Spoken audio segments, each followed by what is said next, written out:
Support WrestleTalk! Give us a subscribe. If you watched last week's episode of Raw, Legends Night, you will have noticed that the show featured a number of uninspiring cameos from faces of the past, including Hulk Hogan, Ric Flair, and other people who we've seen loads of on our screens anyway. After the show, leader of Retribution, Mustafa Ali, appeared on Raw Talk, where he cut a scathing promo on WWE's use of old stars who can barely walk, instead of pushing new talent, many of whom didn't even appear on the show. Ali is not known for mincing his words on Twitter and has been openly critical of WWE's decision to book Hulk Hogan on shows before, given his questionable behavior in the past. Following his interview, Ali tweeted, "We don't know if we can give you a live mic again," with a picture of himself from Raw Talk. Either this is Ali trying to build more story for Retribution, and frankly, he deserves an award for how much effort he's putting in, or this is a genuine statement from WWE, who could very well be angry over how much he laid into the older generation of stars, many of whom are in the Hall of Fame. Do you think WWE are legitimately upset with Ali, or is this just more character work? Let me know in the comments, because I'll be replying to people from out of nowhere. At this week's excellent Wrestle Kingdom 15, Night 2 was main evented by new IWGP World and Intercontinental Champion Kota Ibushi taking on Jay White. Following the match, in which Ibushi retained, White cut a fantastic promo and claimed that he was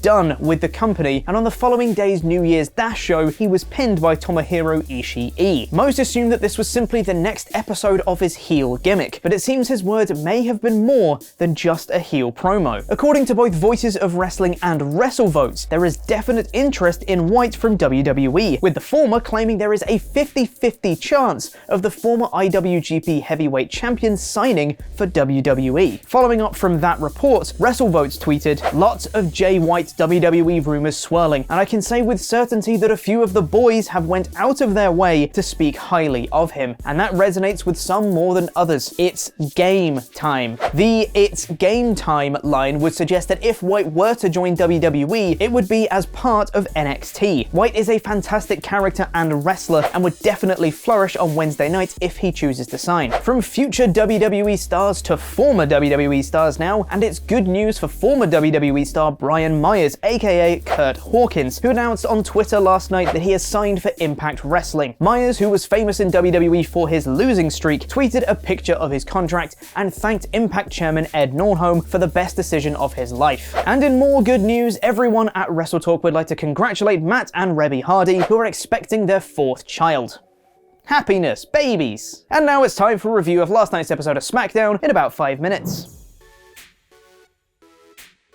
Thank you for being awesome pledgehammers on Patreon, Chris the Cypriot Sensation Patru, and Will always mark out for Ollie Landrum. The show started much as it always does these days, with Roman Reigns, Jey Uso, and Paul Heyman cutting out and Roman cutting a promo. I will say, as great as Roman is, and as much as I've loved his stories with this character, they really should mix it up a bit. But regardless, this was a really good promo from Roman. It started off much in the same way his promos normally do, saying how the beatdown of Owens last week was someone else's fault. This time, it was Adam Pearce's. After Pearce joined them in the ring, Roman changed his promo style entirely, adopting a fake, happy, supportive, chatty guy persona with thinly veiled intimidation underneath, cutting off Pearce anytime he tried to talk. It was a great change for him, and a really nice display of some genuine charisma and strength on the mic. A gauntlet match had been booked for the main event by Pearce, with the winner determining the #1 contender to Roman's Universal Championship. Roman and Co.'s goal for the night was to get Pearce into that match, with them teasing it in this opening promo. Roman told Pearce that, for now,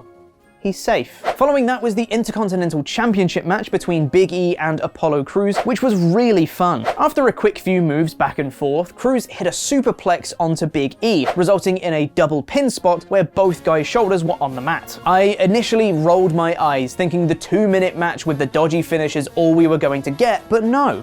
Crews then got angry, denying Big E's handshake and slapping him across the face, forcing a restart on the match. It was then Big E's turn to get angry, and you won't like Big E when he's angry. Suplex after suplex after suplex, the two went back and forth for a little while before Big E won with the big ending. Some really solid, fun stuff between them with some interesting character motivations. I enjoyed this a lot. Sonya Deville is back again, and if you missed her last week, now she's offering to help out Adam Pearce run the show. Granted, you can tell it's probably for the long game in order to further her own career, but it does seem like she'd be better suited actually wrestling. Suited.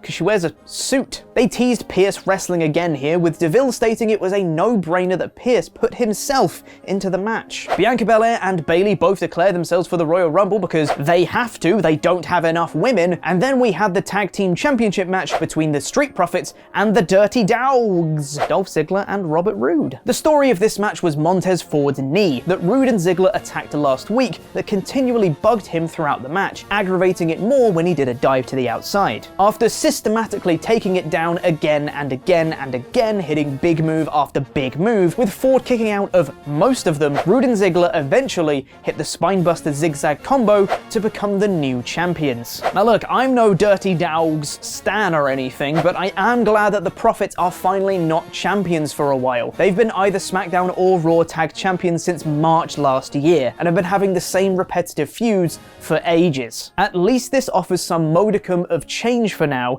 at least until the Profits win them back, because who else are the Dirty Dogs gonna feud with? Oh, no, sorry, Dirty Dogs. Paul Heyman backstage told Adam Pearce that he's pulled some strings and has inserted Pearce into the gauntlet match later. But how?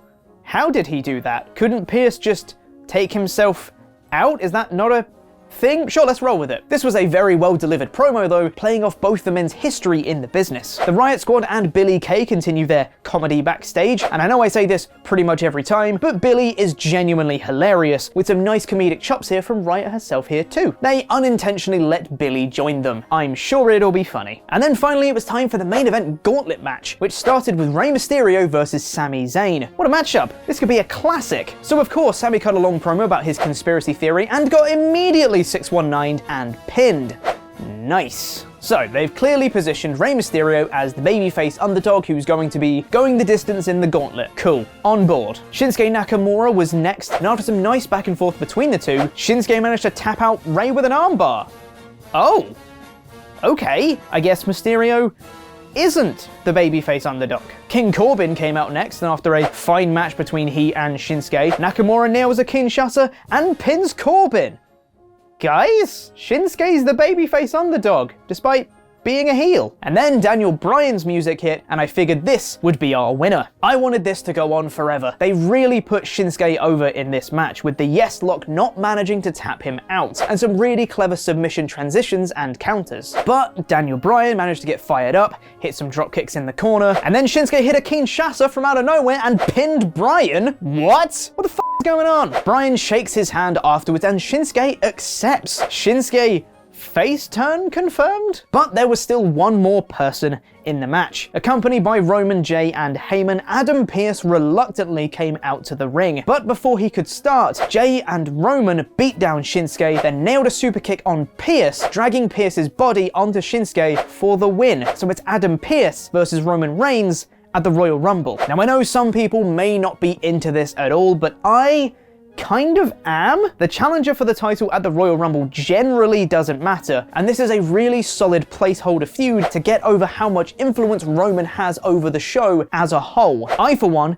am looking forward to a murder. My one gripe with this gauntlet match, however, was that if the reports are true that it's going to be Daniel Bryan going for the title against Roman at WrestleMania, then surely you'd have Bryan as the babyface underdog in the match and get beaten up at the end by Reigns and Jay, which furthers their eventual feud when they do have it, but that's really a nitpick because it was Shinsuke, and I like Shinsuke. Interestingly, there were no NXT call-ups on this show, as had been reported as a potential possibility, but that doesn't necessarily mean they've been scrapped altogether. I've got a theory on how at least one call-up could be used as part of this feud, which I'll explain in more detail in the SmackDown Review WrestleTalk podcast episode later today. So that was the show. Let me know what you thought in the comments below, and make sure to follow us on Twitter to vote in our poll on a poll match, where 46.9% of you thought this show was good, with a further 25.9% going one higher with excellent. I also agree with the majority here. I enjoyed all the matches on this show, and it's got some nice progression towards the Rumble. It was a